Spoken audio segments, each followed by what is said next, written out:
గురవే సర్వలోకానాం విషజే భవరోగిణం నిదయే సర్వ విద్యానాం దక్షిణామూర్తయే నమః. అందరికీ నమస్కారం. ఈరోజు మనం డిస్కస్ చేయబోయే టాపిక్ ఏంటంటే, ఇంట్లో నైరుతి మూల ఎప్పుడు క్లోజ్గా ఉండాలా? చాలామంది నన్ను అడిగే క్వశ్చన్ ఇది. అంటే నేను ఎప్పుడైనా ప్లాన్ వేస్తే ఆ ప్లాన్లో నైరుతి భాగంలో డోర్ కానీ విండో కానీ పెడితే, అదేంటండి నైరుతిలో డోర్ కానీ విండో కానీ రాకూడదు కదా, క్లోజ్గా ఉండాలి కదా, మీరు ఎందుకు ఓపెన్గా ఇచ్చారు అని చెప్పేసి అడుగుతున్నారు. అసలు నైరుతి ఎప్పుడు క్లోజ్గా ఉండాలా, ఇంట్లో నైరుతి భాగం ఎప్పుడు క్లోజ్గా ఉండాలా, శాస్త్రంలో ఏం చెప్పారు అనేది ఇప్పుడు తెలుసుకుందాం. ఇక్కడ మీరు ఒక విషయం గమనించండి.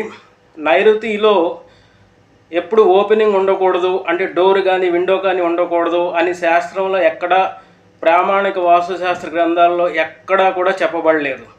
కానీ మరి ఇది ఎందుకు వచ్చింది అని చెప్పేసి మనం పరిశీలిస్తే, ఇప్పుడు చూడండి, ఏ కారణం లేకుండా ఏదీ రాదు. అలాగే ఇది కూడా ఏ కారణం లేకుండా జనాల్లో నానుడి రాదు, నిప్పులేందే పొగరాదు అన్నట్టు. సో దీనికి ఏదో కారణం ఉంటుంది కదా, ఆ కారణం ఏదో తెలుసుకుందాం.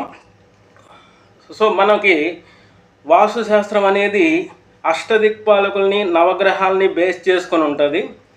మనకి వాస్తుశాస్త్రం ప్రకారం అష్టదిక్పాలకుల్ని నవగ్రహాలని సాటిస్ఫై చేస్తూ గృహ నిర్మాణం జరగాలి.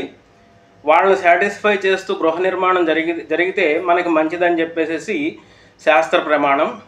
అలాగ మనకి ఈ అష్టదిక్పాలకుల్లో నైరుతి దిక్కుకు వచ్చేటప్పటికి నైరుతి దిక్పాలకుడు నిరుతి అనే రాక్షసుడైనా సరే ఆయనకి అష్టదిక్పాలక పదవి ఇవ్వడం జరిగింది శాస్త్రాల్లో. నిరుతి అనే రాక్షసుడు, ఆయన పూజనీయుడే. రాక్షసుడు అని చెప్పేసి మనం అగౌరవపరచకూడదు, ఆయన పూజనీయుడే. అయితే ఇప్పుడు రాక్షసుడు అంటే ఏంటి మీనింగ్?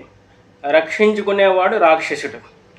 ఎప్పుడు కూడా మనం పురాణాల్లో చూస్తే ఎప్పుడు కూడా రాక్షసులు తమను తాము రక్షించుకుంటూ ఉంటారు, తమను తాము గొప్పగా చేసుకుంటూ ఉంటారు.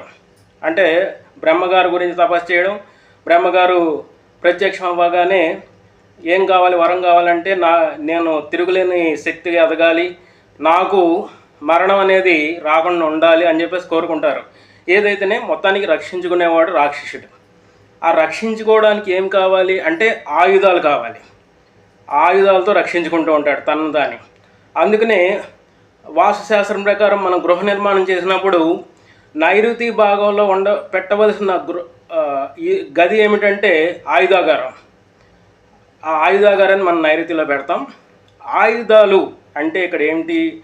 ఎప్పుడో కానీ కదపని వస్తువులు. ఎందుకనంటే మనకి పూర్వకాలంలో సైనికులు ఆయుధాగారం పెట్టుకునేవారు నైరుతి మూలలో.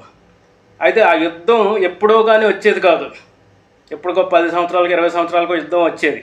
అప్పుడు మాత్రమే ఆ ఆయుధాగారం తెలిసి అందులో ఉన్న ఆయుధాలని వాడటం జరిగేది. అంటే దీన్ని బట్టి మనకి ఏమర్థమవుతుందంటే, నైరుతి భాగంలో ఎప్పుడో కానీ వాడని వస్తువులు ఉంచే ప్రదేశం, అంటే ప్రజెంట్ డేస్లో స్టోర్ రూమ్ అనేది అక్కడ పెట్టాలి. అసలు ప్రస్తుతం రోజుల్లో స్టోర్ రూమ్ అనేది వాడట్లేదు, అది పక్కన పెడదాం. అయితే ఇక్కడ ఏంటంటే ఈ ఆయుధాగారం నైరుతిలో ఉన్నప్పుడు అక్కడ మనం ఒకవైపు ఆ గదిలోకి వెళ్ళడానికి డోర్ పెట్టి 3 వైపులా మనం క్లోజ్ చేసి ఉంచేవారు. ఎందుకనంటే వేరే ఎటువైపు అయినా సరే డోర్ కానీ విండో కానీ ఉన్నది అంటే అందులోంచి మనకి ఎప్పుడన్నా వర్షం పడింది అనుకోండి, ఆ వర్షపు నీరు ఆ ఆయుధాగారంలో చేరి ఆ ఆయుధాలన్నీ తుప్పు పట్టేసాయి. ఎందుకని ఆయుధాలు మనం ఐరన్తో తయారు చేసేవాడు కాబట్టి. అందుకని కిటికీ కానీ విండో కానీ డోర్ కానీ 3 పక్కల ఉండేవి కావు, ఒక పక్క అందులో ప్రవేశించడానికి డోర్ మాత్రం ఉండేది.